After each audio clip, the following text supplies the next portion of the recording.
Howdy. Howdy, howdy. Am I sounding okay right now? Am I sounding okay?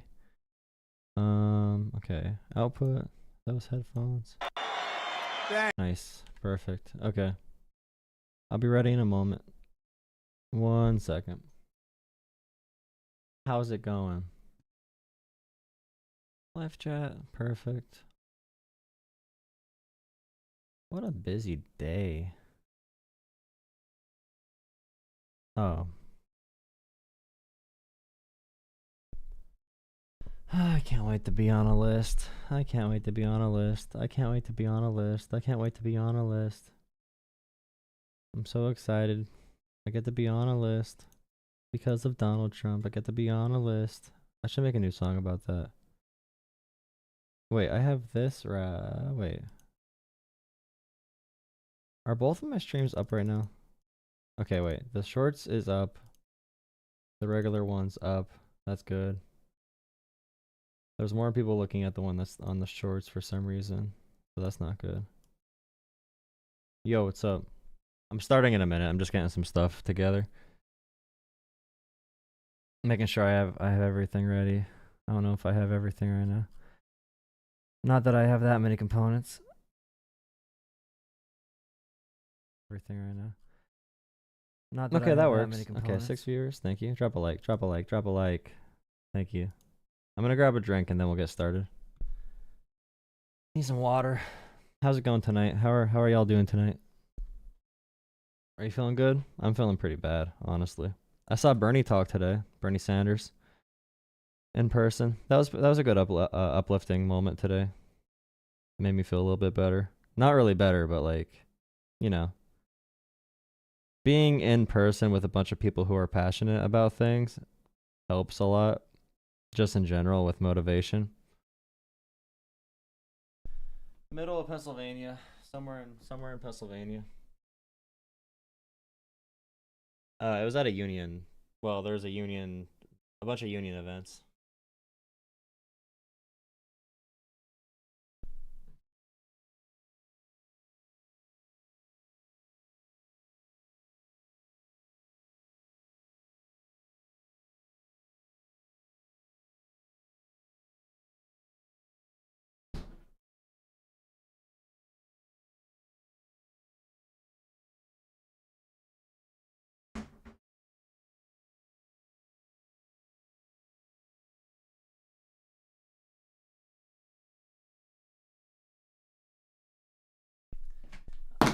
There goes my phone. I love that. I love dropping my phone.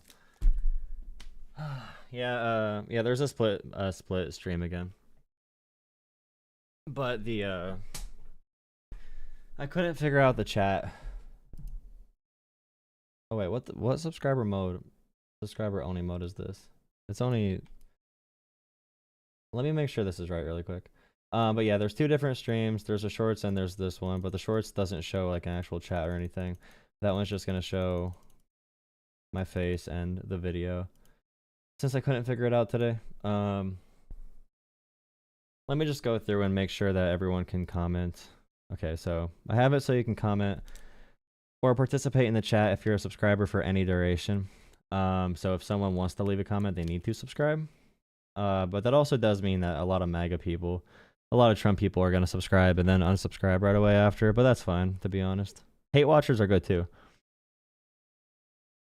But most of my hate watchers are pro Jill Stein leftists, so I don't even know if that counts.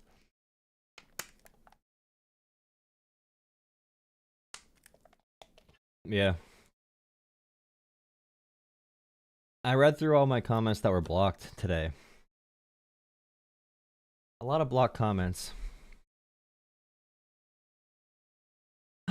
It's really hard to talk about politics or to look at politics when it's like guaranteed that violence is going to be happening in some sense. But I'm going to get started here. Let me just do that right there.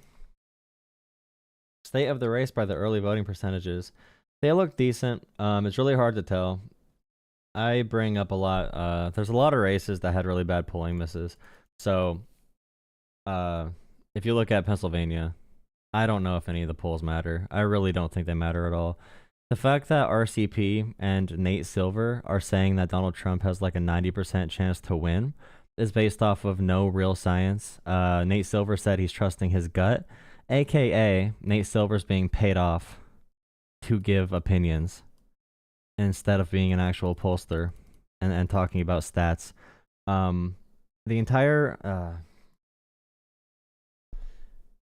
right now, the entire right wing in America knows they are going to lose this election to Kamala Harris if every vote is counted fairly. So this entire rally today was focused on chaos and getting people more and more mad, talking about more lies, because they know the only way they're going to win is if they are able to successfully throw out ballots with legal challenges, overall chaos, and if they're able to intimidate people. And if Donald Trump loses this election, we are almost guaranteed to have some type of violence on behalf of Donald Trump and his followers, which is really scary. It's a really scary place to be in. I do believe Kamala's up by a decent amount in many of these states, but there are many election deniers who are in charge of different county election offices. So the people counting the ballots, we know that there's actual election fraud proven from the MAGA Republican side. That does happen, and this is actually proven. So I'm scared about that. And also, like I said, we're guaranteed to have some type of violence or public upheaval in the next 2 weeks. The next week, 9 days, 10 days, whatever, the election. It's not a, is it going to happen? It's more of a how bad is it going to get? And it's terrible being in that position. And being myself in the work I do, I'm not feeling good, obviously. I don't want poll workers' lives to be in danger. I don't want JD Vance threatening poll workers' lives and encouraging supporters to harass poll workers and people that are just trying to do their jobs. I don't trust. Yeah, you can compare things to past 2 cycles, but how are we going to compare 2016, which is before all of the new laws were passed, and how are we going to compare anything to 2020 as well? Like, there's no way. When it comes to presidential elections, we've only had, like, how many presidential elections have we truly had? Like 40 that were actually contested. Yeah, I don't know. I don't like any pundits making predictions right now off polling. Polling is a science. Polling has a bunch of different methods, and we can't trust anything right now. We just gotta vote and hope the votes are counted correctly. Anyone making like super confident assertions about the election and about strategy and about where voters are going is a charlatan and is just trying to do it for views, and they need to have commentary to get money if they make any confident claims. And we have a lot of Republicans who are going to be voting Democrat. We don't know. We have no idea. But let's get into the Donald Trump. This is going to be really bad. I've seen a couple clips from the other speakers, but this is going to be ultimate. Yeah.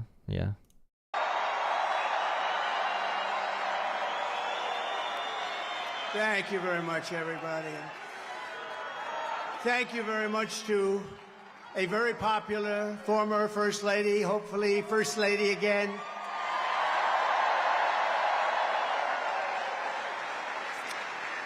And Donald Trump and Melania are definitely not together, and they have not been together ever before in life in general. But even at their like former standard where she was with him in public often, she isn't even around him anymore. They have to pay her for appearances, and she comes around like once a month for Donald Trump. It's really sad. I just want to say a very big hello to a special place, New York, and to an incredible arena, Madison Square Garden. Incredible.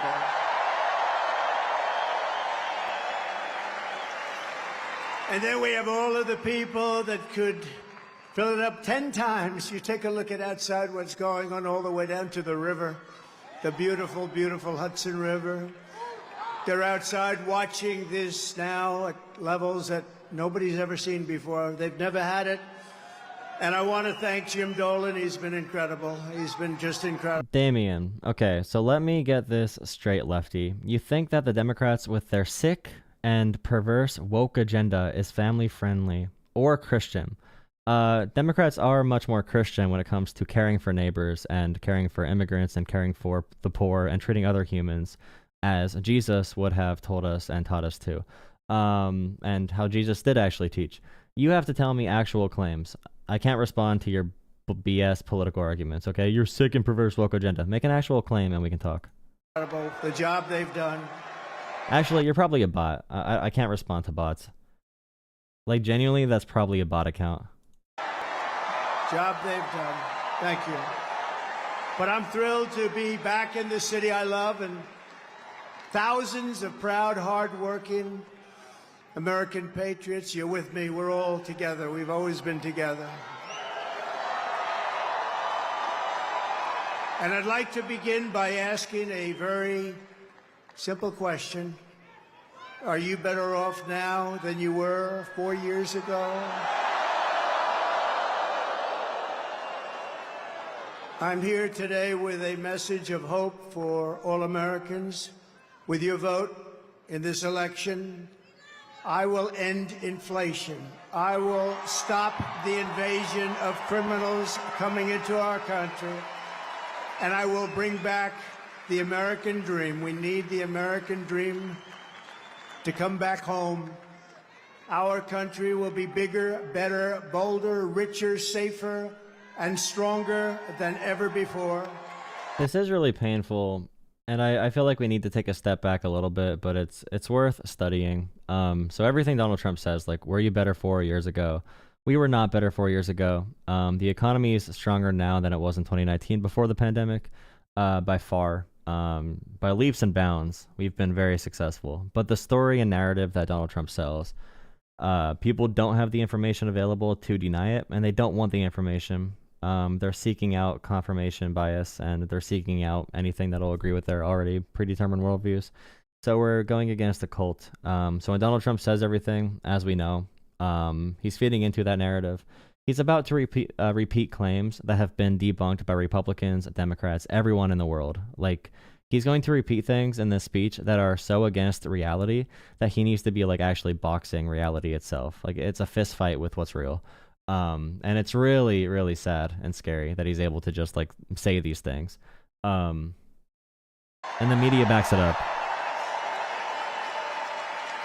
This election is a choice between whether we will have 4 more years of gross incompetence and failure, or whether we will begin the 4 greatest years in the history of our country.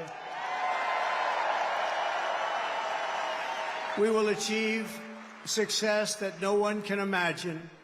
We will have the strongest economy, the most secure borders, the safest cities, the most powerful military, the best trade deals, and we will dominate the frontiers of science, medicine, business, technology, and space. And I'm asking you to be excited about the future of our country again. I'm asking you to dream big again. We're going to dream big again. We haven't been dreaming big at all.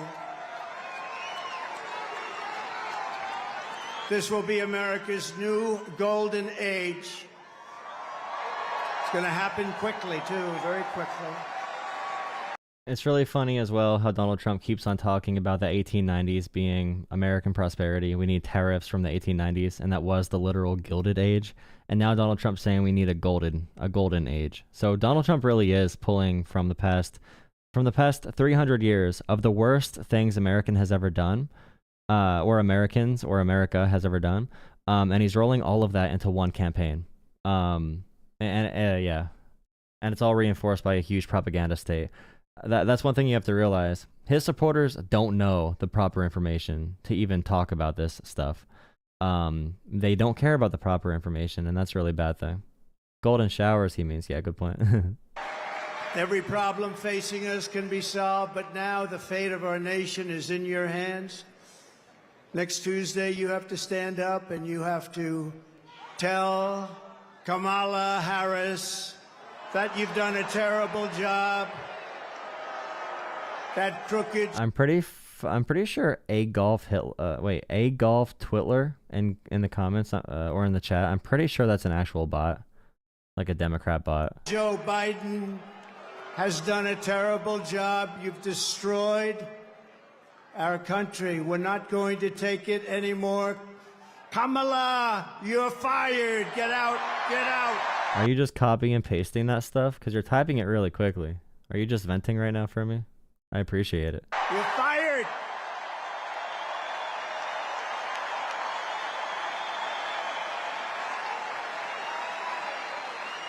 Early voting is underway in every swing state, and we are setting all-time records. They're voting, I tell you what. I don't want to talk about it. But we have to keep it going. You got to get out and vote. We just have to get out. And who would have thought this was going to happen? We're leading in every swing state.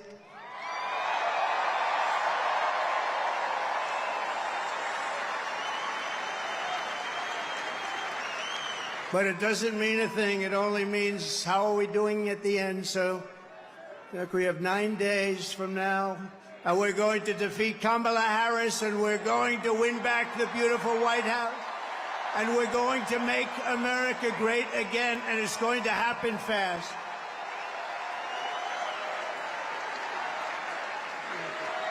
Yeah, we also had Elon Musk talk about how we might need to endure hardship as a company, or as a country, not company.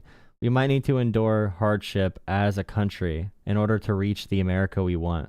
And that is another like directly fascist talking point, where they are about to topple society to try and install a neo-feudalist regime of rulers. And they are going to use propaganda in order to convince their followers to like give up the entire world to their, Lord Donald Trump. The billionaire class right now is really taking a big risk with the entire capitalistic system in general. A big risk letting Donald Trump do this. I'm surprised they're taking such bad risks. Yeah, like even Jeff Bezos and Mark Zuckerberg, I thought they were smarter than this. I thought they were. Because even in capitalism, making all this money, allowing the system to be torn apart like this, it just seems like something that they just wouldn't want to roll the dice on, or roll the die on, whatever. Yeah, Elon meant company. Elon meant the company, of course, because his companies will profit. And everyone that spoke at this rally is like a financial defrauder who is going to jail if Kamala wins, but they're going to be free if Donald Trump wins, because he's going to let all of the white collar criminals go. And it's really sad, bro. They're all turning to fascism so they can hide their white collar crimes. Thank you.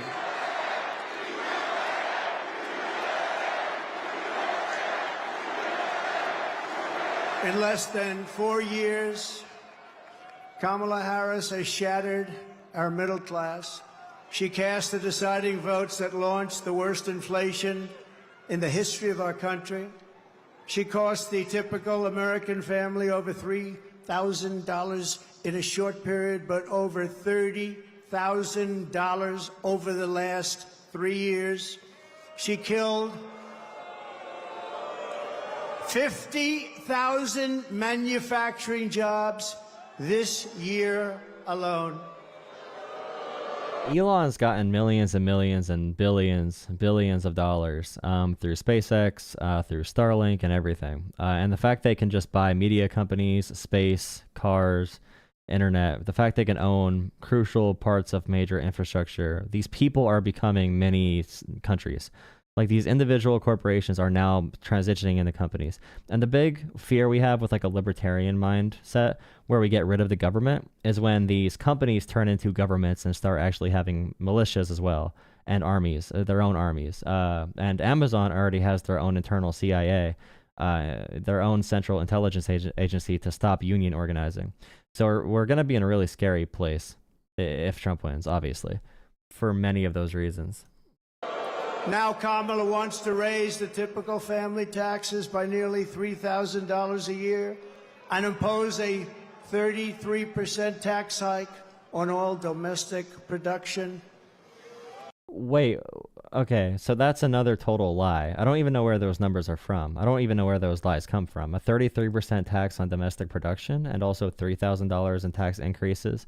Are they averaging out the tax increases on the wealthy and saying every American is going to pay that? Because Donald Trump's plan raises taxes on anyone making under $400,000 and gives that all to the wealthy, top 1% for tax cuts. Kamala's plan raises taxes on the 1% and lowers taxes for the middle class and working class. But if you read those policies out, these supporters don't care. They just trust Donald Trump. They're in love with Donald Trump. He is their deity. He is their messiah. So like we can talk about these policies all day. They really don't care. They only care about the Donald Trump vibes. If Kamala Harris gets 4 more years, our economy can never recover. And it's like people saying they vote with their 401ks. Right now, the stock market is blazing hot every single day. People's 401ks are better now than it's ever been in American history. And all of those voters are just like going back in the bush, like that Simpsons meme.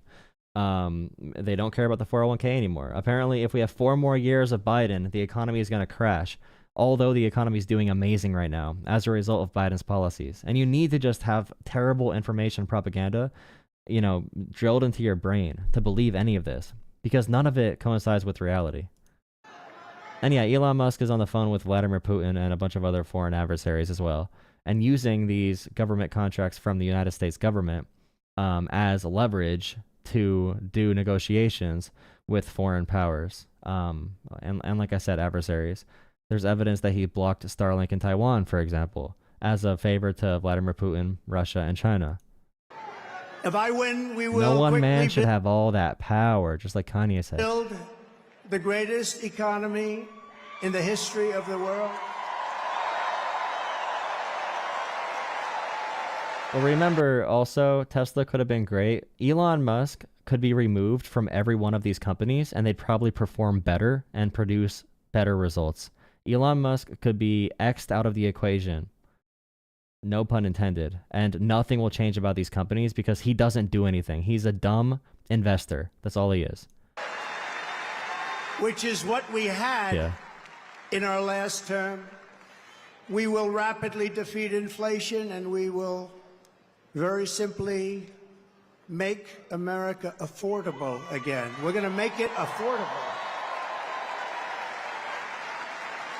Make sure you drop a like on the streams. Someone said on the YouTube shorts, it doesn't matter who wins, bank, reset, and debt, NASDAQ isn't the reality. It's not the reality, but right now, when it comes to people's standards for why they say they vote Republican, they've always said they vote Republican because of their 401ks.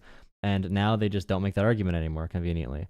And Americans still do better when the stock market does better. We still don't want, we never want a recession, obviously. But Kamala Harris's policies to increase taxes on the rich and use that to fund policies for working class people is the only way forward. That thinking is the only way forward. Donald Trump wants to give the largest redistribution of wealth from the lower working class and middle class to the top 1% of all time. And he has 0 actual plans. It's terrible. I will massively cut taxes for workers and small businesses, and we will have no tax on tips, no tax on overtime, and no tax on Social Security benefits for our seniors.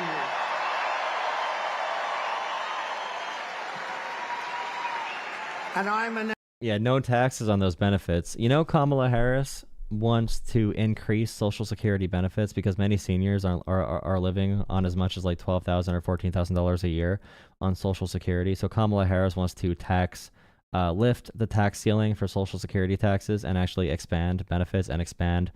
Her plan would allow Social Security to be solvent until 2090 or whatever. And Donald Trump wants to cut Social Security. And he tried cutting Social Security in every budget he passed as president. Announcing a new policy today that I will support a tax credit for family caregivers who take care of a parent or a loved one. It's about time that they were recognized, right?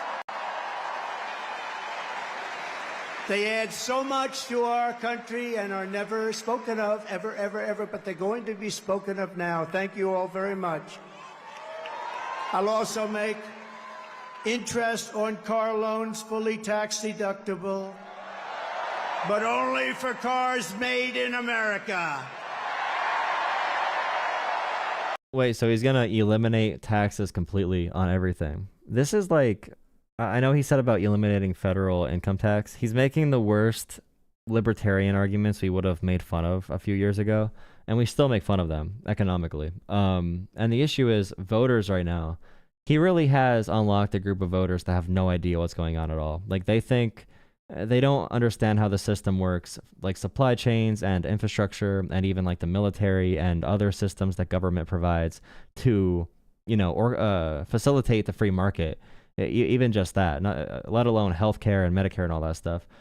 People don't understand the roads they drive on are so expensive. Like, they don't know that one stoplight is like a $20,000 bill.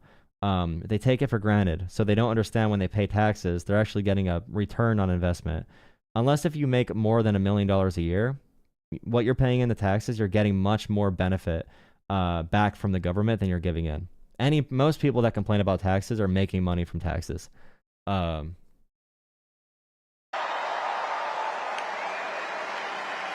to be made in America.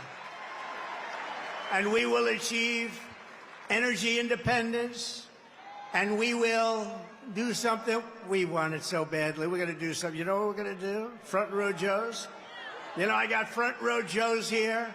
Well, KA in YouTube Shorts, it does matter who wins. It really does matter, because Donald Trump wants to take away and ruin every part of the federal government, especially if the Republicans win the Senate and the House. He wants to ruin every part of the U.S. government that would allow any of Andrew Yang or Bernie Sanders' plans to even have a chance of working. So if Trump wins now and then someone else wins in 4 years, that entire next presidency is going to be rebuilding what Donald Trump destroyed.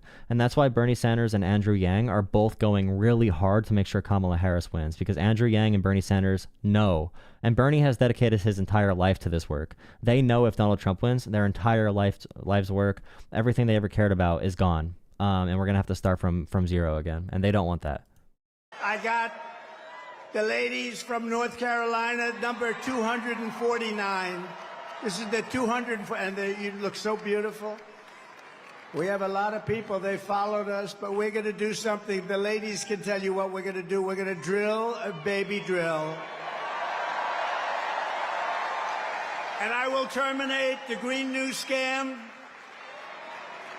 and we'll cut your energy prices in half, 50%, within 1 year from January 20th. Is the fake news hearing that? Whoa! Look how much. Wow, that's a lot of fake news. That is a lot of fake news. And by the way, when Donald Trump makes all these promises, we talk about fascism and authoritarianism. When he makes that promise with no actual plans, with no way to get it done, and he's making up whatever flies in his head at that moment that sounds popular, and then he pivots right to the fake news and gets the crowd mad at them, that is not on accident. That is 100% purposeful, because when Donald Trump gets in office and does not deliver on any of these promises, he is going to blame immigrants and the fake news, and Donald Trump is going to try to cause violence in America as much as he possibly can. So that was, yeah, he really just says it. But when he gets in the office and nothing works, you know what's going to happen. You know exactly what's going to happen. And you know what happens in Russia when a political leader loses power and they need to stay in power. We know what happens in Israel. Unnecessary conflict, chaos to make sure that the executive can stay in power as long as possible. And that is the model of Donald Trump, J.D. Vance, Peter Thiel, Elon Musk. All of these people are working to destabilize America in general. And Donald Trump's narcissistic, dumb personality and his vengeful, spiteful, little crybaby energy, that will allow the influence needed for Americans, enough Americans, to go absolutely crazy for no reason. If Donald Trump tells people to do something crazy, do you really think they're not going to do it? Do you really think they're not going to? He's going to lie about FEMA in this again. He's going to say that no one ever responded to the hurricanes at all within this speech. No one ever responded to the hurricanes. No one ever came from FEMA. No one ever helped at all with the hurricanes. He's going to say that again 3 weeks later. And the media is probably still talking about like Kamala Harris not being specific enough on her policies. Yet we had a militia holding guns and brandishing weapons, pointing weapons at FEMA workers who are trying to help people because of Donald Trump's lies. Look at that. Wow.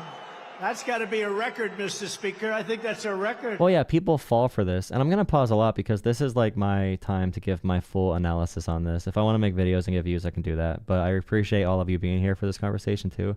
You have to think, and I know you're all smart, but people fall for this seriously. There has been a huge section of the American population which has always fallen for this. But due to Joe Rogan, due to Donald Trump, due to populism in general, we used to have where we had like a Mitt Romney say the 47% comment, and people were mad about that because although the United States voter turnout numbers were low, the people who did vote actually cared about decency and educated policies and some semblance of reality. Now we have 40 million new voters, probably actually 40 million new voters who are literal, like, they will believe any made-for-TV advertisement. They buy 9/11 commemorative gold coins. They buy into alternative medicines. They believe any conspiracy theory under the sun. So yeah, these people that are in this movement now will believe anything. And them being activated is very scary and dangerous. And it's all about education and information. Those are the only two things that mattered. That is a lot of fakers back there. To bring back millions of jobs, we will give our companies the lowest taxes, the lowest energy costs, the lowest regulatory burdens, and free access to the best and biggest market on the planet. Remember this, if we keep going like this, we won't have the biggest and the best. We won't have a market. Please drop a like. I see 134 viewers on YouTube Shorts. I know you might just be sticking around, but we're doing some deep analysis of this, so please stick around. Drop a like on the stream to get it boosted. We also have the regular stream on my channel. Someone just said that not true. My money in NYC is all going to immigrant food 2000 debit card. Okay, you're also believing fake things. That's not a thing that's happening, but we won't have a country. But only for those who make their product here in the USA and hire American workers for the job. And here's one secret to politics for anyone watching. Okay, one secret. If you have a problem with someone in a dire position who's in poverty, maybe an immigrant, maybe a working class person, if you have a problem with them getting support, so maybe a couple $1,000s, or maybe food, or maybe you see someone on food stamps get a bag of Doritos, if you wake up every day and you point your anger at someone in a worse position than you, or if you point your anger on a fellow working class person, or if you point your anger down in any direction at minority groups or anything, you are a sucker. You are a loser. You are falling into the trap. Every conversation should be around why is the budget managed to protect those in power? Why are there so many billionaires? Why are there so many billionaires that own space companies, media companies, and all infrastructure? Why do these people get to donate unlimited amounts of money to campaigns? If you spend any part of your day being mad about the minimal support we give to immigrants and poor people, then you need to go look in the mirror and start caring about shit that's actually real. Only for those who make their product here in the USA and hire American workers for the job. And if these companies don't make their products here, then they will pay a very stiff tariff when they send their products into the United States for the privilege of competing with our workers and our now protected companies. We're going to protect our companies. They're not leaving anymore. They're not leaving anymore. We're also going to pass the Trump Reciprocal Trade Act, meaning if China or any other country charges us 100 or 200% tax or tariff, we will then charge them a 100 or 200% tax or tariff. It's called an eye for an eye.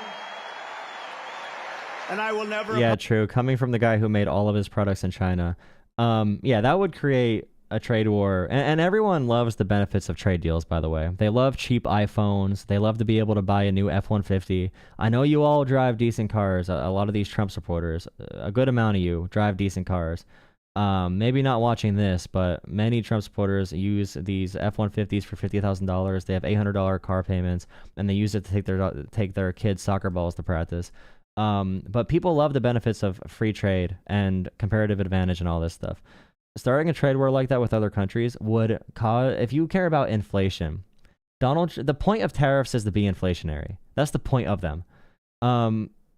Trump's economic plans, even at face value, are the worst economic plans ever proposed by a president since Herbert Hoover. literally since the Great Depression, like legitimately. But he doesn't mean anything. He doesn't care. He just wants to get elected and get power. And then after that, after he gets power, he doesn't care how it goes. Because at least his first term, Donald Trump cared about getting reelected. Now Donald Trump is in his second term, so it's actually in his best interest to cause as much damage as possible. Apologize for defending America.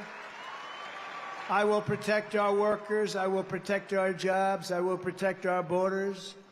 I will protect our great families, and I will protect the birthright of our children to live in the richest and most powerful nation on the face of the earth.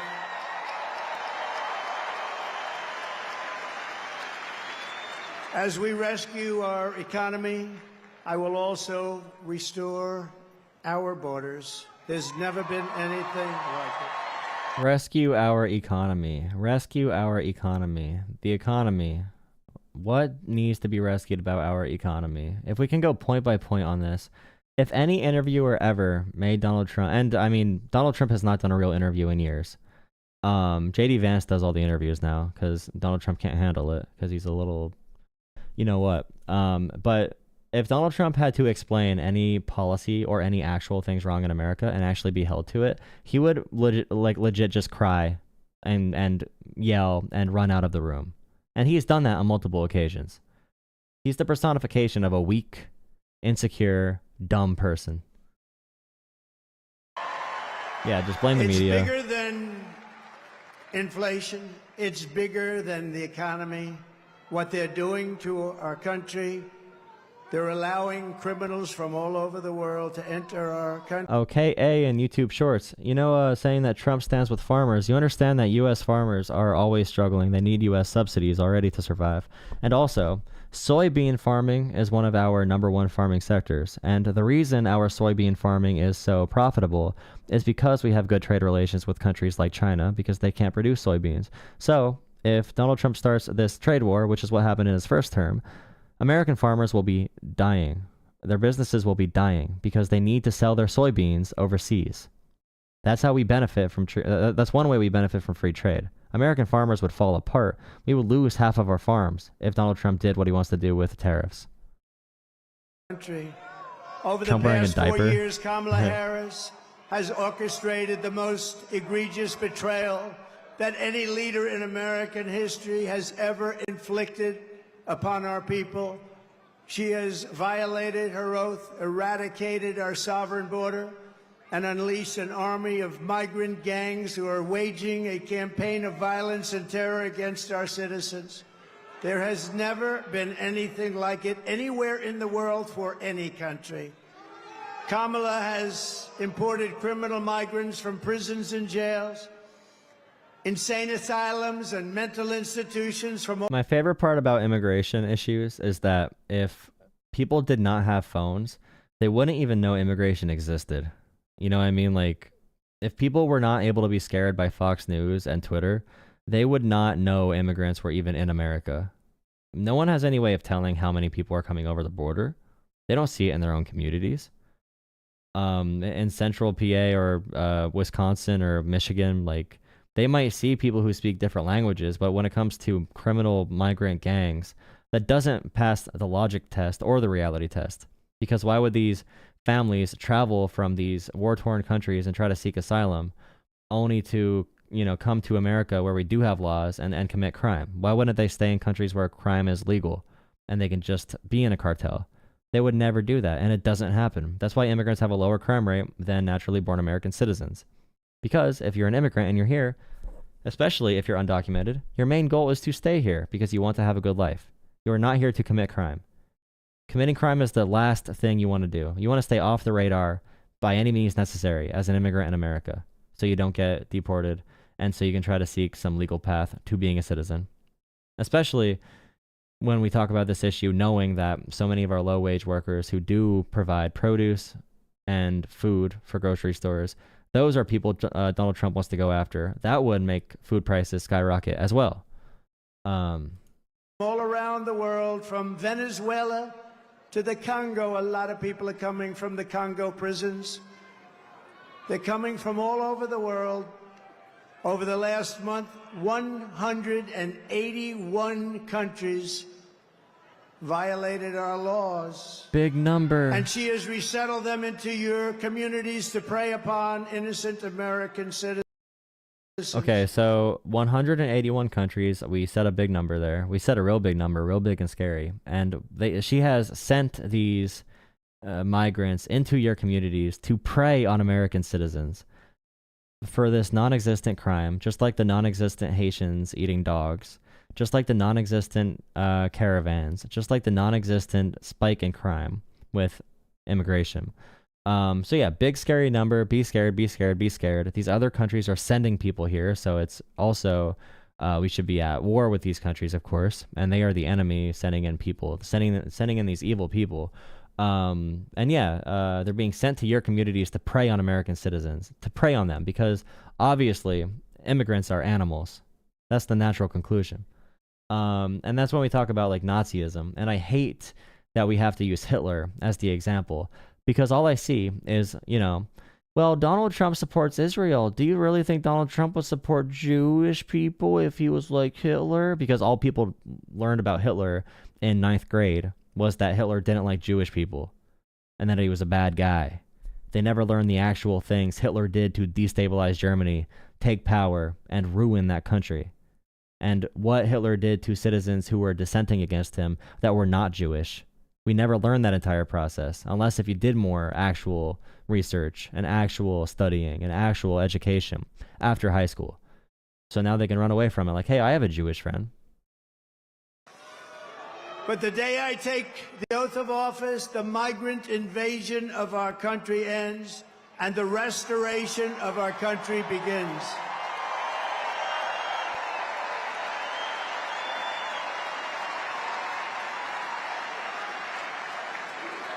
One of the deadliest and most vicious migrant gangs that Kamala has imported into our country is the savage Venezuelan prison gang. Nice group of people. They got together in prison, the worst prison in the world, they say. It's called Tren de Aragua. And that is taking over apartment complexes and unleashing a violent killing spree all over America, especially in Aurora, Colorado, where we have a governor who's petrified. Okay, so a killing spree all over America. I'm going to do a little bit of research and find out how many people have been killed by Tren de Aragua. Did he say? Of them, and maybe he should be. Tren de Aragua. But now they've all even over America. taken Yeah, all over America, all over. So when Donald Trump says this and his supporters read it, if they see someone who's not white in their community, they're just going to think that person's a violent gang member, and they don't speak English all the time. So, you know, they're probably talking about me if they speak in Spanish or something. So yeah, it's priming everyone to see any immigrant as an evil monster, of course. Petrified of them, and maybe he should be. But now they've even taken over Times Square. Take a look. Orders, deadly consequences. Border crisis. Record high crossings are putting a They've taken over Times Square. strain on cities I know people who live in New York very close to Times Square, and this has not happened. This is not a thing that happened. across America. It is a full-blown invasion. Armed Venezuelan gang members storming an apartment complex in Aurora, Colorado. When people talk about lack of crime, this is what they're talking about. San Antonio, Texas, just one of the latest cities to have apartment complexes taken over by members of the Venezuelan gang. Biden and Harris had created a program to bring them in under humanitarian parole. I am in favor of saying that we're not going to treat people who are undocumented across the border as criminals. More than 13,000 illegal immigrants convicted of murder have been released into the United States. My 20-year-old daughter, Kayla Hamilton, was murdered in her own room. Kayla's murderer was apprehended by Border Patrol crossing illegally into the U.S. Kayla's murderer had been improperly released into the United States. Abolish ICE. Yeah. So there were a few crimes not attributed to any type of like organized crime. And there's no reports about like a gang, obviously, from Times Square. And Donald Trump said there was an organized gang that took over Times Square. I guess there were a couple robberies. But that feeds into the idea, like many Americans believe New York City is the most dangerous place on the planet. I know many people who believe that. And if you show them stats about like the actual safety numbers, because New York City is one of the safest places, especially Times Square, that's one of the safest places to be in the entire world. And actually rural areas that are poor have much higher violent crime and property crime rates than New York City per capita, per person. There's just more people in New York City, so you see higher crime pop up on the map. But yeah, this just feeds into that narrative, of course. We need to probably think about starting from scratch. More than a dozen people suspected of being Tren de Aragua gang members right here in San Antonio. The gang members had been terrorizing the apartment complex. New details in the murder of Laken Riley. The illegal immigrant suspect, who cops say committed the heinous murder, is a Venezuelan national. And was paroled and released into the country by the Biden administration. If they'd all been properly vetted, that probably wouldn't have happened. 2 men investigators say are in the country illegally from Venezuela are charged with capital murder in the death of Jocelyn Nungaray. And also, like, talking about the immigration crimes, there have been direct policies from the Trump administration that have resulted in people getting out of prison who then went on to do crimes, which include murder and rape. So when we talk about immigration and talk about like Laken Riley, and right-wingers bring this up all the time, look, this is a direct result of Kamala leaving immigrants into the country. First off, we already know that immigrant populations in general, whether documented or not, have much lower crime rates than American naturally born American citizens. We already know that introducing immigrants into communities lowers the overall crime rate because, again, they don't want to get deported. But you have instances where some immigrants do commit crime because all groups of people commit crime and violent crime. So they politicize the death of Laken Riley, which is disgusting. Terrible. Terrible thing that happened. But when Donald Trump is responsible for people getting out of jail and they commit crimes, no one holds that against him because those people were not immigrants and they were white. So when we politicize these topics, we need to, that critical thinking it takes to really look through these issues. Blaming Kamala for that death is disgusting and political. And you're using that for your own political gain. YouTube poop. Manipulating clips, yeah. Wrapped his arms around it. Yeah, none of these stories have anything to do with each other. The clip editing is crazy. Murder and the death of Jocelyn Nungaray. Martinez and Angel wrapped his arms around it. Jocelyn's neck, took off her pants, and climbed on top of her. Later strangled Jocelyn to death, and then tied up her hands and feet. Court documents suggest a group of men arrested for beating and robbing a Dallas woman last month are members of a Venezuelan street gang. The men threatened to cut off her fingers if she did not cooperate. Manuel Hernandez was booked by Colleyville police just 2 days earlier and released the day before the robbery. A Peruvian gang leader who is wanted for 23 murders, who was arrested by Border Patrol near Roma, Texas, then released into America.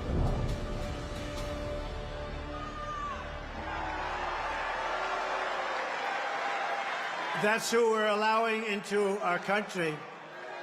We're not going to have a country. And it's like, that's who we're allowing into our country. And of course, even if that was like, even if we let in 10 million immigrants and one of them committed a crime, Donald Trump would be saying this and saying that all immigrants are like rapists and killers.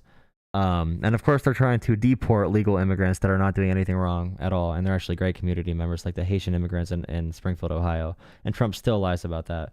But we need to pay attention to the radicalization that, of course. And even the Venezuelan gang activity in Ohio, not Ohio, Colorado. There is no evidence to say there are gangs coming together in a coordinated way to take over apartment complexes. There were some crimes in certain complexes, and the property owner said there were crimes happening. These were isolated. These were not connected. There was not like when they talk about it, you would think there was an organized takeover of these Colorado apartments, and these Venezuelan gangs have taken over towns. And Trump said it. These gangs have taken over towns all across America, heightening that sense of fear and talking about something that's very untrue. So how do we combat that? So we talked to the local police chief. They debunk everything Trump says in Springfield and also Colorado. Springfield, Ohio, and also Colorado. The governors, the mayors, they all debunk what Trump said. But Trump says, I don't care. I'm going to keep repeating this anyway. And many Trump supporters are fed information diets which do not give them any conflicting information to their worldview. How do we combat it when these people do not listen to officials? To the point of where, like, John Kelly, it's 45 years in uniform, Gold Star father, and, you know, 4-star general, conservative, served as Trump's chief of staff, right? I'm pretty sure.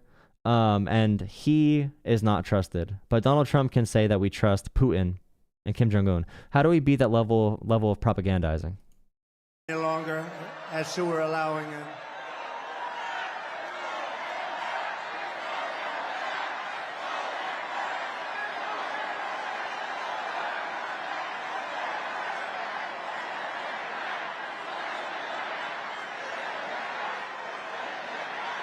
The United States is now an occupied country.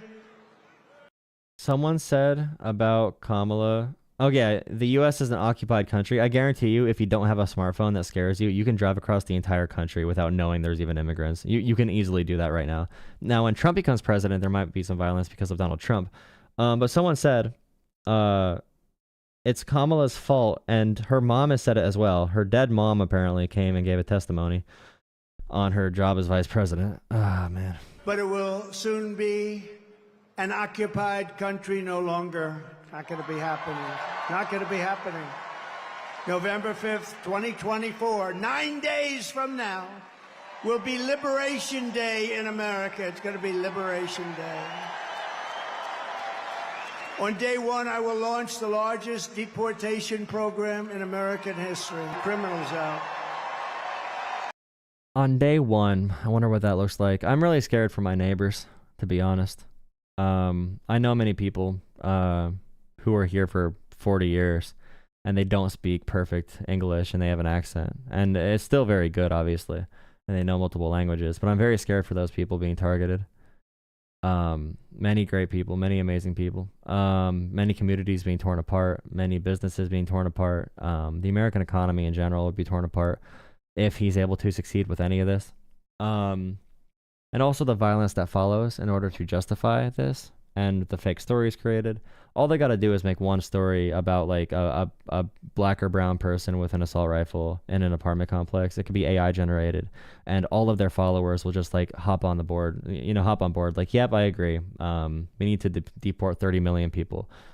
We have a example of like 5 people that we know about like committing murders. Let's deport 30 million people, many of which have been raising families here and have been members of our communities for years or maybe even generations. I will rescue every city and town that has been invaded and conquered, and we will put these vicious and bloodthirsty criminals in jail. We're going to kick them the hell out of our country as fast as possible. And to expedite removals of Tren de Aragua and other savage gangs like MS-13, which is equally vicious, I will invoke the Alien Enemies Act of 1798. Think of that. That's how far back. That's when they had law and order. They had some tough ones. Think of it, the Alien Enemies Act of 1798. You hear that, Mr. Speaker? Get ready. To target and dismantle every migrant criminal network operating on American soil. And there are lots of them. We don't have the same country anymore, you know that.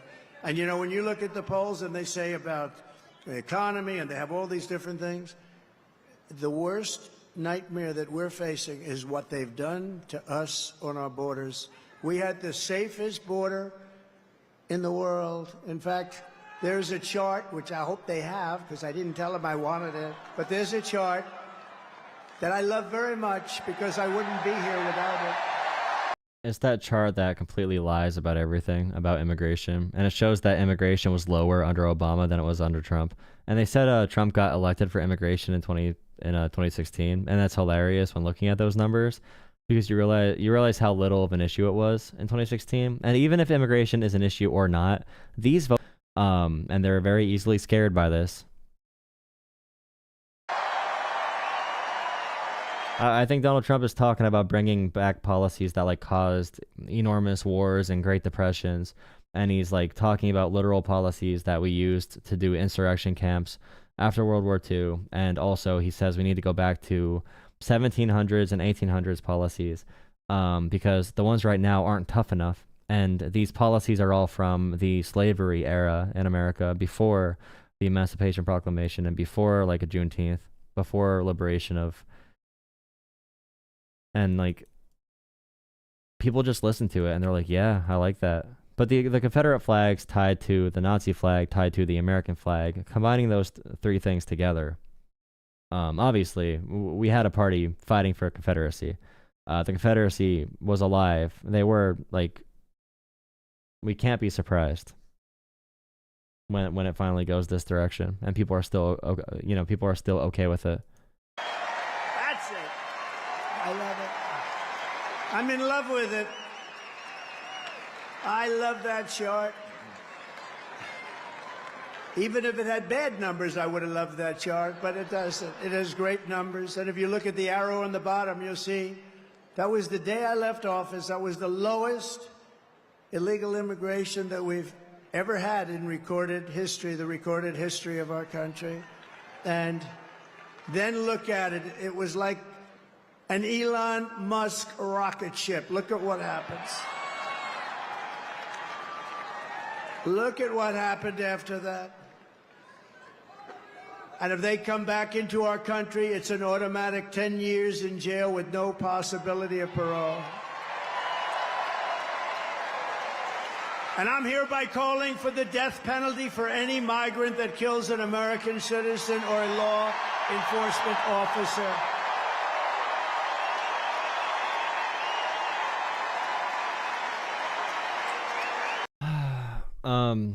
When Donald Trump talks about the death penalty, he also talks about how if we have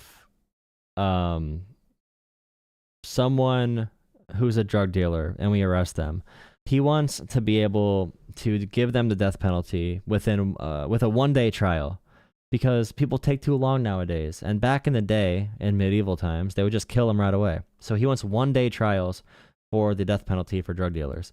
And obviously, my big opposition to the death penalty is, number one, the death penalty does not deter crime. Okay, it does not deter crime at all. It does not help with anything. It just makes people feel good emotionally because they feel like they got vengeance. Number two, innocent people die from the death penalty very often. And number three, the death penalty is very expensive to do. Very expensive. Like it costs a lot of money to do the death penalty legally. Unless if you do the one-day trial Donald Trump has done, which would lead to more innocent people dying. It's non-rehabilitative, obviously, because people die. Even having the death penalty in your country is a third world kind of thing. Like only third world countries have backwards things like the death penalty and abortion bans. And number four, I don't want the government to have an easy way to legally kill me. I do not want the government to be able to easily kill me with minimal evidence. I know that's a hot take, and the conservative party in America that's all about freedoms would definitely agree with it. But I don't want the government or the state to have that power to kill someone. Even with due process, even with a proper case.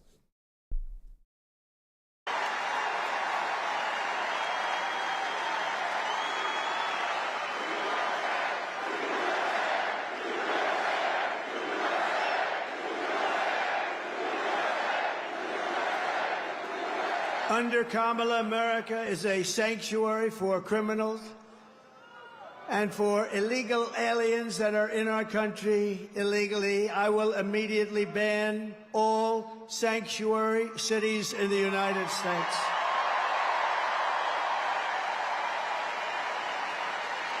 I don't think it should be allowed. I really don't think it should be allowed, ever. I don't think the death penalty should be allowed. And even from a punitive standpoint, punishment-wise, if you told me I had to either serve life in jail or get the death penalty, I don't know if I'd want to serve life in jail, to be honest. I think that's not even yeah, it's more of a punishment for like their families, and it just makes people feel good. The death penalty should not be legal. It should not be a thing that happens. And I'll probably run for politics someday, and you know, this clip will be used against me somehow, but it should not happen by any logical reasoning, and I'm not going to back off that. It's stupid. You can't argue that we need to have a natural birth, and if you are dying, you need to have a natural death, and it's all backed by religion. So like, I've had family members in hospice have to die until their bodies were completely depleted of resources and their heart finally stopped as they're agonized and screaming in pain.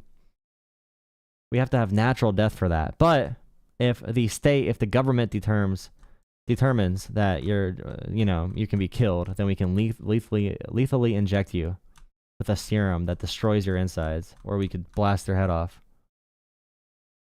Competence disqualifies her from being president of the United States of America. She is grossly incompetent. All you have to do is look at her interviews, look at what she did the other night on fake news, CNN. Just take a look.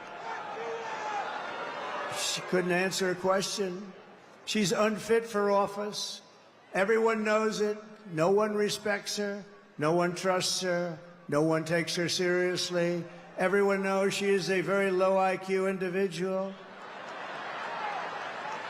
From humiliating our country in Afghanistan, to the war in Ukraine, to the nightmare on our border, to her inflation catastrophe, all done in conjunction with Sleepy Joe.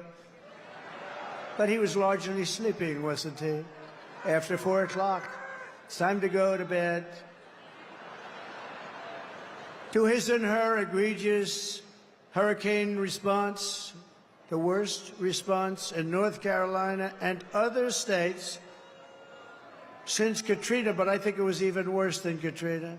They haven't even responded in North Carolina. They haven't even responded. There's nobody. They don't see any FEMA. You know why? They spent their money on bringing in illegal migrants, so they didn't have money for Georgia.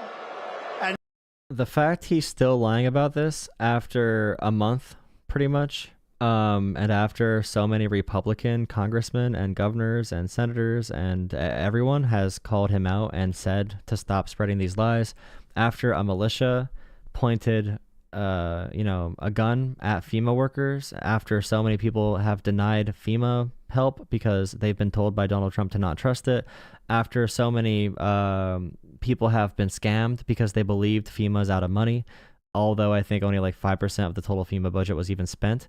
And FEMA efforts were at max capacity. They were working very well. People were getting scammed because Donald Trump said they're out of money, and then scammers would call old people and say, hey, do you want to donate to FEMA? And old people would send scammers money because of Donald Trump. The fact he's still lying about this is one of the most disgusting and plain-sighted lies you can possibly have. And I know the media is not covering this correctly. I know it's whatever. But he was lying about this the moment it happened. The moment the hurricane happened, he politicized it. He lied about it. And he literally was saying, after Republicans spoke, a Republican would say like, yeah, Biden's being great. He would say that Biden is not calling a state, and he's just allowed to do that. He's just allowed to do it. I can't believe, yeah, every governor said they got what they needed. Him, like, I've learned to not get mad about Donald Trump lies because they are so ridiculous and not based in reality.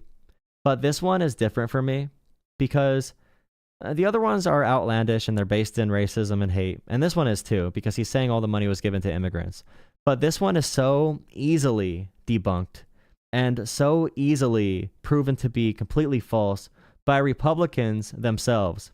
These governors and senators and representatives, it's so easily debunked. The fact any reasonable person would hear this and vote for him, it just can't be true that they're a reasonable person or that they have any information about the real world. It's so utterly disappointing that this exists in this capacity. I can understand people being driven by hate and, hating immigrants and all that kind of stuff. And maybe there's lies. Maybe they're just kind of like silly. They don't have information. They're not educated. They don't know what's happening at the border, really. They don't know how the economy works, all that kind of stuff. But the fact that this is able to pass is crazy. In North Carolina and Alabama and Tennessee and Florida and South Carolina, they didn't have any money for them. They spent all of their money on bringing in illegal immigrants and flying them in by beautiful jet planes. They flew in. We just found out about a year and a half ago. Remember, we said, what's going on? Those planes, there are a lot of planes going over there. What are they? They would fly them into the middle of our country, our beautiful, beautiful country. And you know what happened? You take a look at Springfield, Ohio. Think of this. Where 30,000 illegal migrants were put into a town of 50,000 people. No place can withstand that. Or take a look at Aurora. The number changes every time they talk about Springfield. Every time the number changes. Every single time. And everyone disputes this, of course. It's another thing. But what have they done exactly? What have they done? And they talk about, like, JD Vance was talking about population influx. So, like, how can this community and the healthcare system there have all these people move in at once? Which they did not move in at once. It was a couple thousand over a few years, gradually, because companies there wanted workers. But even that argument, positioning it as an anti-immigration argument, we right now, in many districts across the country, like school districts for K through 12, are debating on if they need to build new schools because different areas have population changes. We have this happen. We have hospitals become overrun. We just deal with it because we know our community members and neighbors are productive members of a society, and we all care about supporting each other for a common human cause. But here, they don't see immigrants as humans. They see immigrants as animals.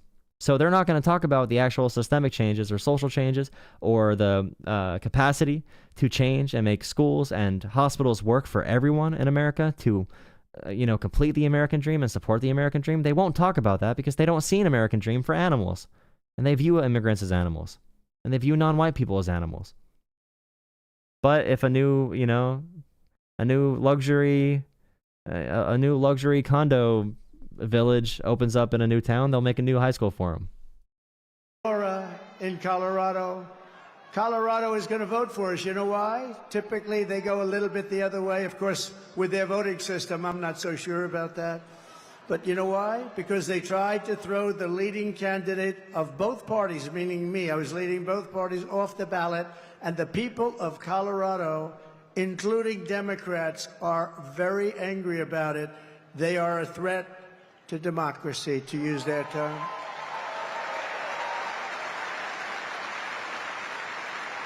Isn't it nice to have somebody that's your president that doesn't need a teleprompter? We haven't been on teleprompter for a long time. I haven't been on this teleprompter. No, it is nice. You saw the other day where Kamala got a little stuck on the teleprompter, went a little bad. It stopped on her. You have to be, if you're a politician, you have to be able to handle that. Remember? You have to do the weave, he says. You got to do more than the weave. But it happens a lot as a politician. It happens. I mean, we have so many politicians here, great ones. Really great, because some are not so good, but great ones. And when Newt, or when the Speaker, or when Tommy Tuberville, who's here someplace, the great senator from Alabama, or when any one of our literally 75, by the way, should I introduce all of them by name? I should. Should I? No? Yes? I don't know. It's a lot. Speaker, should I? I don't know. Will they be angry at me? Yeah, they will. It's a lot of introducing, right? Let's keep going with this speech, right? What do you make of Harris' campaign's messaging that he's a fascist while not pairing it with ridicule? I don't think Kamala is an effective enough speaker to pound this point home. And that's not to say she's not a good politician. Kamala Harris is a very skilled politician. But the rhetoric needed to defeat fascism is like extra level. It's next level. Like, you need to be rhetorically amazing against a reality TV star. Trump's entire job, his entire life, has been bullshitting people. Like, straight up. That's been his only job. He's never done anything else in life at all. He's a big blown up clown. He's a big dummy. He just like shuffles around and makes money off of fake branding and fake personas. So Kamala Harris, and we saw this happen with the Republican primary in like 2016 with like Marco Rubio trying to go after Trump and all that kind of stuff. The rhetoric to defeat a fascist is very hard. I think I could do it. I could do it. Not really. Yeah, it's just difficult. I don't know. That's what a businessman does. But you know, when you have... It's also hard to argue against nothing. And how many Americans understand fascism? They should really just pound home, and they do pound it home, that Mike Pence doesn't support him, John Kelly doesn't support him, Milley doesn't support him. They do it the best they can. I don't know.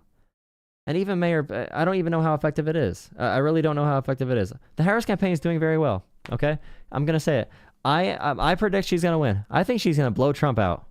I think Harris is going to blow Trump out. But I don't know if the election process will be able to be completed how it should be completed. I don't know if it'll be legally completed how it should be.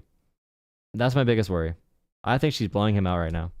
I think the polls are fake. The polls are off, even if they're real.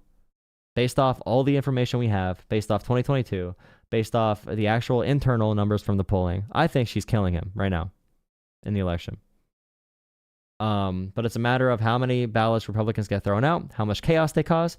The North Carolina Republicans are already talking about awarding their electoral votes to Donald Trump ahead of time because they assume he would win. And the hurricane disenfranchised so many people. Let's just give Trump our electoral votes without anyone casting a ballot. Introducing, right? Let's keep going with this speech, right? But you know, when you have a... I'll speed it up a little bit. When you're in this profession, I have a friend who wanted to come in. I said, do you like speaking? Well, I do, but I have a great fear of speaking. I said, don't be a politician.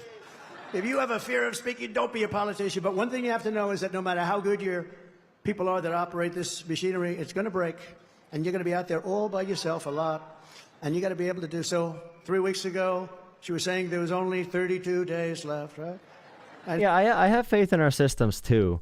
I'm worried about our poll workers. You know, I'm worried about the fake things that Elon Musk is going to spread. Like Elon Musk is fully embracing.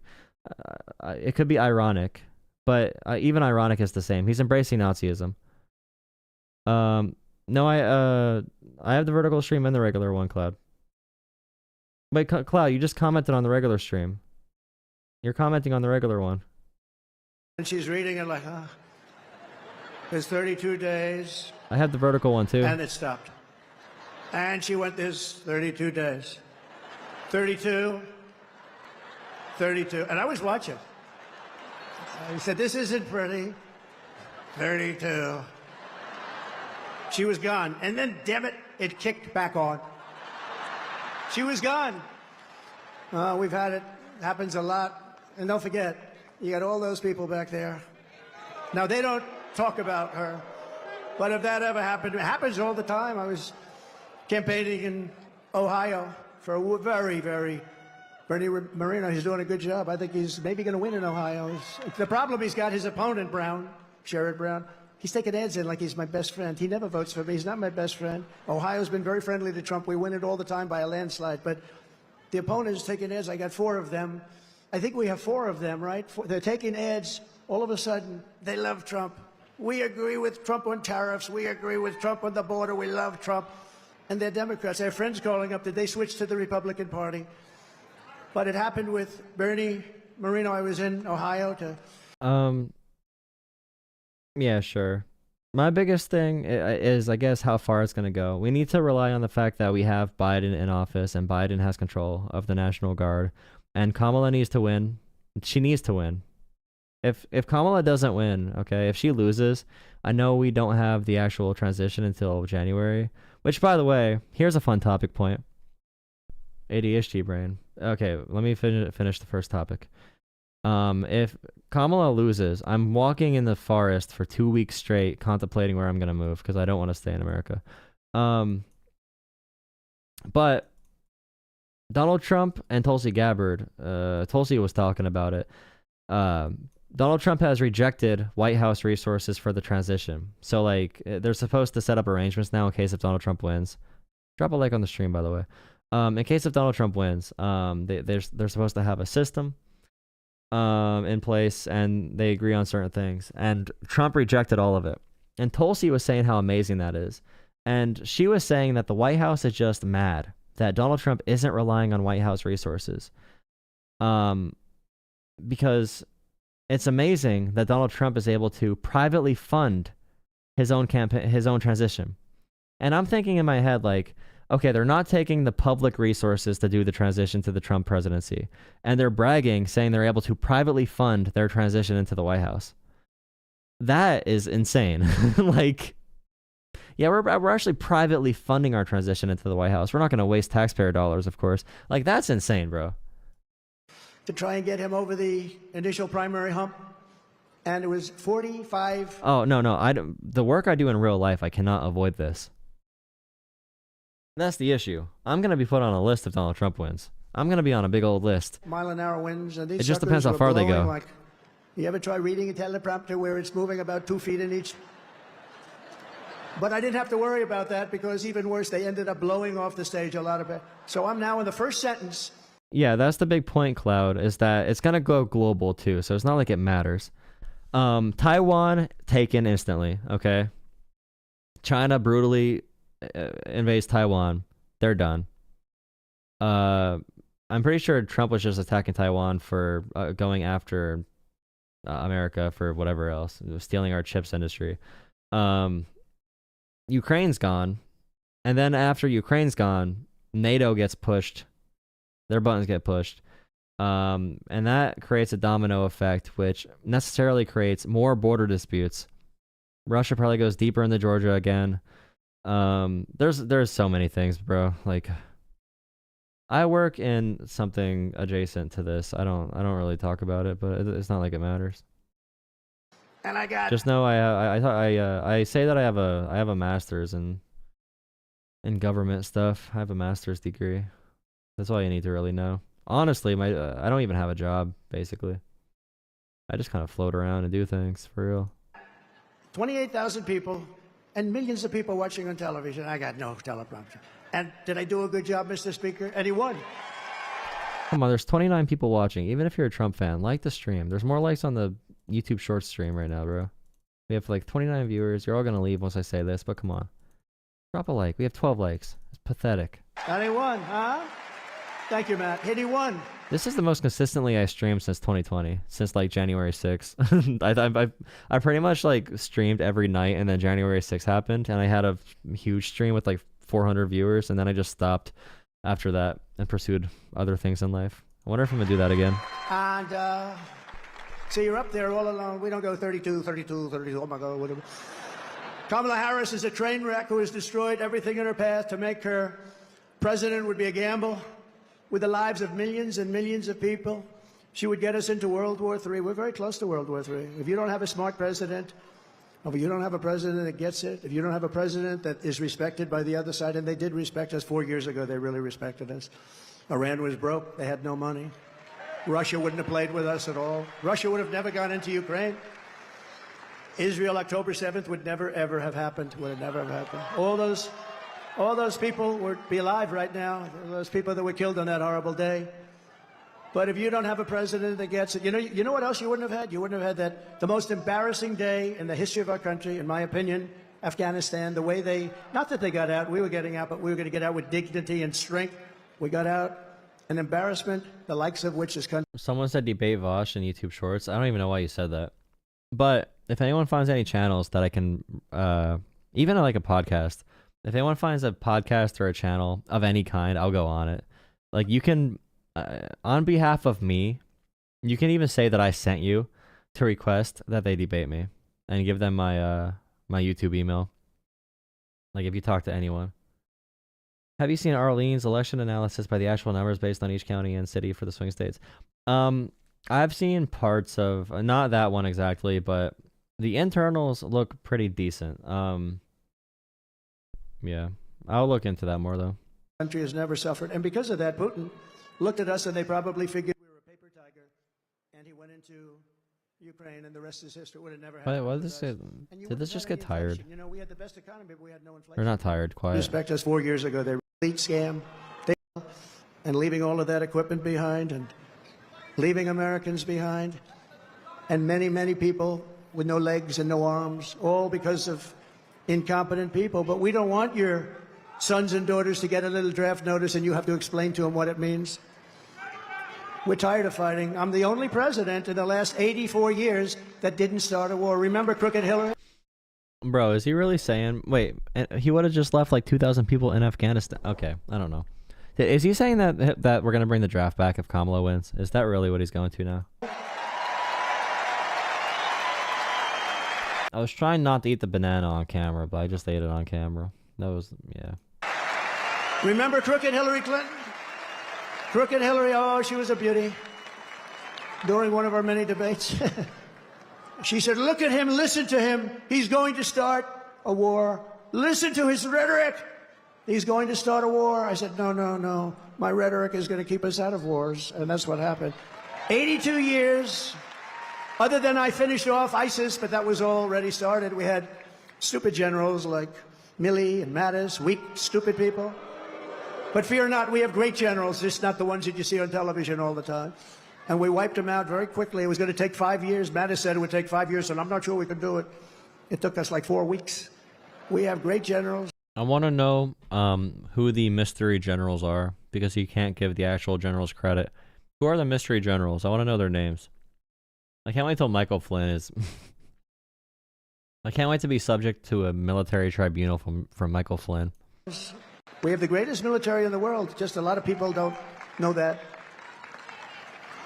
And everybody knows it, but, you know, I saw the other day a report that they issued that if we end up in a war with... Well, don't forget either, the polling is also paid for by, like, these huge billionaires that are trying to make it look like Trump's in the lead so they can do election denial because Harris is leading by a lot. I've seen more Harris signs this election cycle than I saw Biden and Clinton signs combined times 10. But, you know, I saw the other day a report that they issued that if we end up in a war with China, we cannot win. We're not strong enough. So I said to myself, assuming that's true, how stupid are you to put out a report like that? How stupid. Why would you put out a report? Then they'll say, oh, Trump is not truthful. No, I'm smart. You don't put out reports like that. And it's not true. We would kick their ass. It's not true.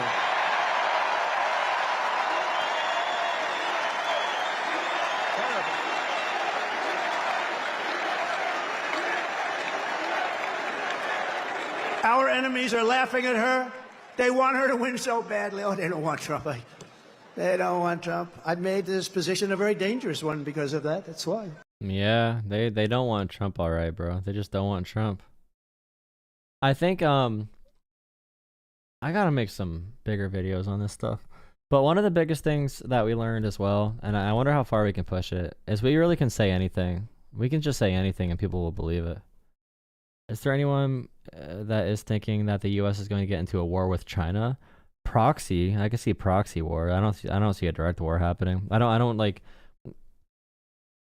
That's why I'm like really curious about what the overall plan is, because I don't think it really works with our free trade agreements and everything. Unless if there is a thinking where they think we can have like a neo-feudalist system and we don't need to maintain capitalism and we can move to even more authoritarian systems.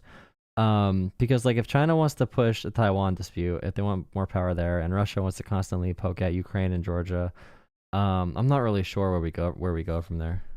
I don't think an actual war with China would happen. The rich would never allow that to happen, unless if they are flying too close to the sun, which is possible. The rich might be flying way too close to the sun right now, and they might come and have a reality check. That's a possibility.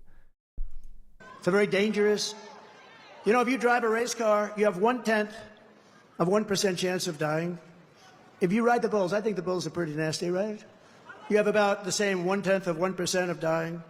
If you become president of the United States, you got a hell of a shot at dying. I never knew that when I ran. I never thought about it, but here we are. Here we are.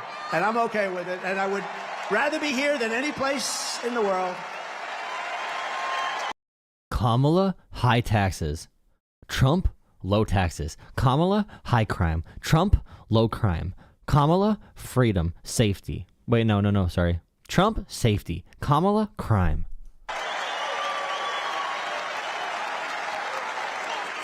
It's called a very dangerous profession. But if we win, our enemies won't be laughing anymore. They're not going to be laughing. And you know what? The truth is I got along with all of them. I got along with Putin. Ukraine was the apple of his eye, but I said, Vladimir, don't go in. Remember, I ended the pipeline in Europe. And then when Biden came in, he approved it. But he ended the Keystone Pipeline, the one in America. So he got it a little mixed up, didn't he, huh? Nord Stream 2, I said, we're ending Nord Stream 2. Everybody said, what is Nord Stream 2? I said, that's the massive Russian pipeline where they're going to make a fortune, where they're going to Germany and all countries in Europe. So I said, you mean we're fighting to help them with NATO and spending all of that money, and they're paying the person and the group that we're fighting billions of dollars a month? What the hell are we doing? I ended it. I'm committed. I don't want to watch this anymore, but I feel committed to watching till the end, for real. Wait, who is playing? What are you talking about? Who's playing what? I want to talk about Trump crime. My Harris sign got stolen, and it seems that many others in the area too. Yeah, that's not good. I saw a lot of Republicans for Harris signs today. Like tons of them.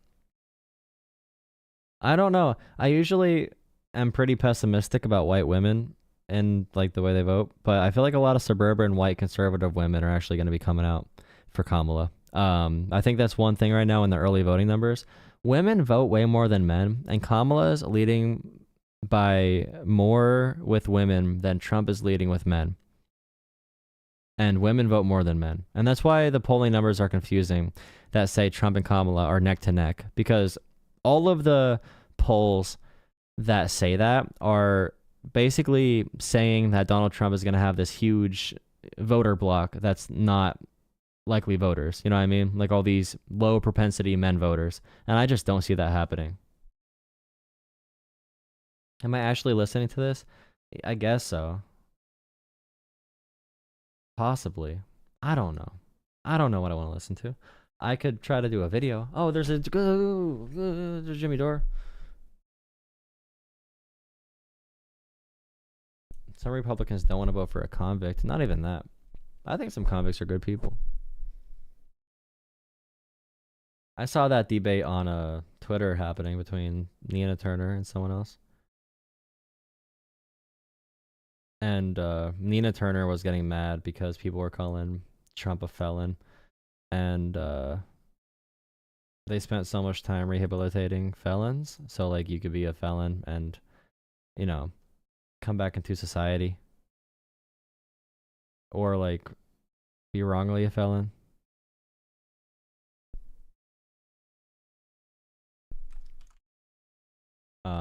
And calling Trump a felon as a bad thing is sending that backwards. And to that, I say, we can talk about rehabilitating crime when we get rid of the candidate who is proposing that we have a one-day trial death penalty. Then we can talk about higher-minded progressive ideas on how to address talking about crime. How about that, Nina Turner? Let's address the issue that's happening right now. I'm adjusting my stream title really quick. Why would we deal with anything happening right now? Why would we do that when we could just like act like we're in 2018 and talk about the higher levels of discussion on socioeconomic criminology? Jimmy Dore.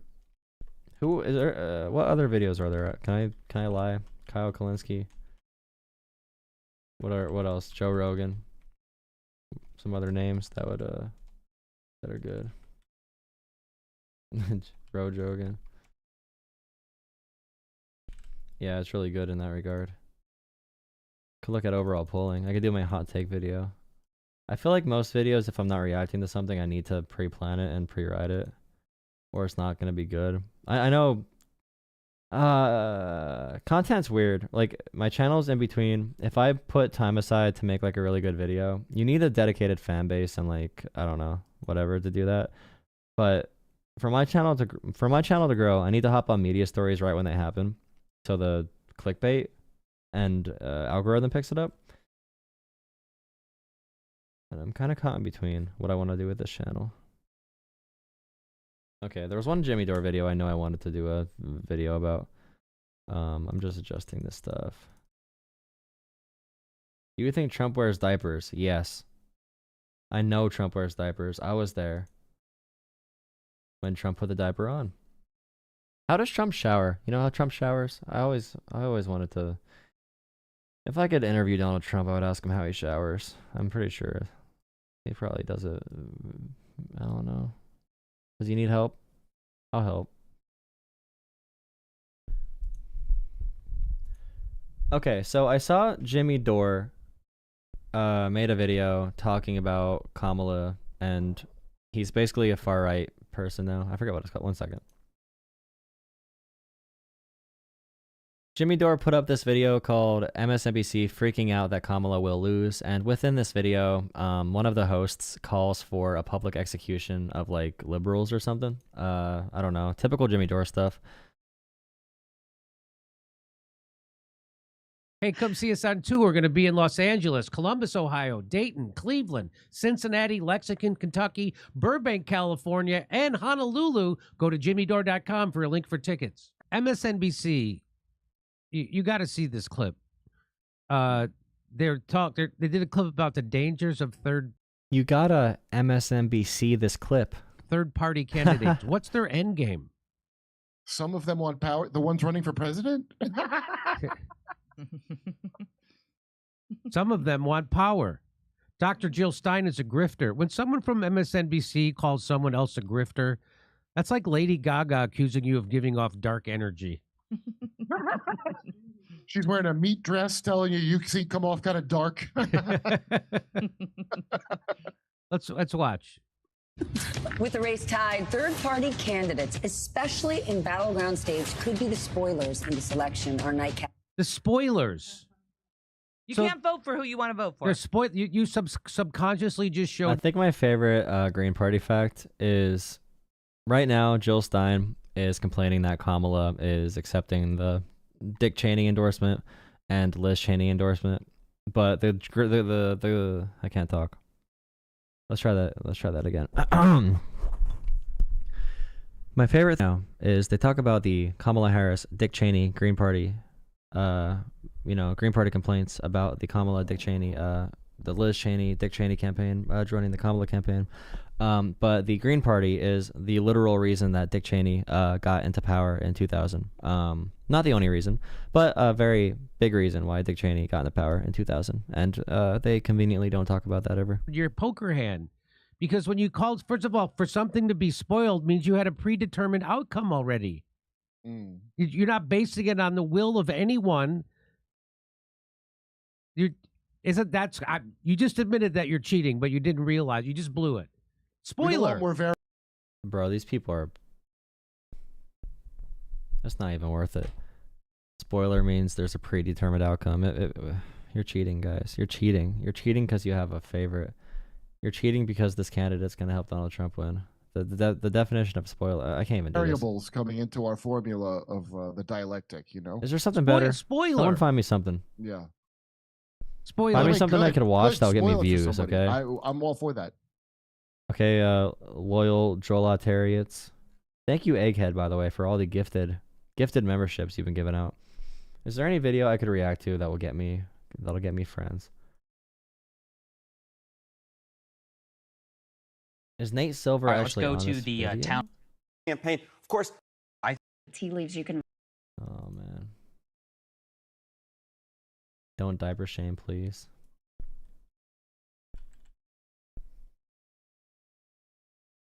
Hey, Legal Eagles. Does anyone know Legal Eagle? This is likely to be the most important. Okay. So Legal Eagle is a pretty big channel. The video is titled "The Most Important Election of Our Lifetimes." This is likely to be the most important election of our lifetime. This is not hyperbole. Never have the stakes been higher, but neither has the choice been so easy to make. This is a video that I dreaded I would have to make. I was really looking forward to the possibility that the Republican nominee would be anyone other than Donald Trump. If it had been Mitt Romney, Nikki Haley, or even Ron DeSantis, this video endorsement would have simply explained that you should vote for whoever you wanted based on your policy preferences, because from a legal perspective, it would have been safe to vote for either candidate. And it was going to be gloriously clickbaity with probably the same title and thumbnail that I used here. But unfortunately, this isn't that video because the Republicans nominated Donald Trump. Again. Others will explain the policy differences between Vice President Kamala Harris and former President Trump. But that's not the point of this video. I have very strong policy preferences, and while they do come out from time to time because law is the result of politics, this video's endorsement is not based on those policy preferences. What are Legal Eagle's policy preferences? Is he more like conservative, liberal? I'd assume he'd be like center left. And when I talk about a policy matter, I'm talking about the laws that a president might sign or the actions they might take, things that they can legitimately do under our system of governance. And those preferences are partisan, and that's fine. Reasonable minds can differ about those policies. But this is not about policy. This is about the law itself.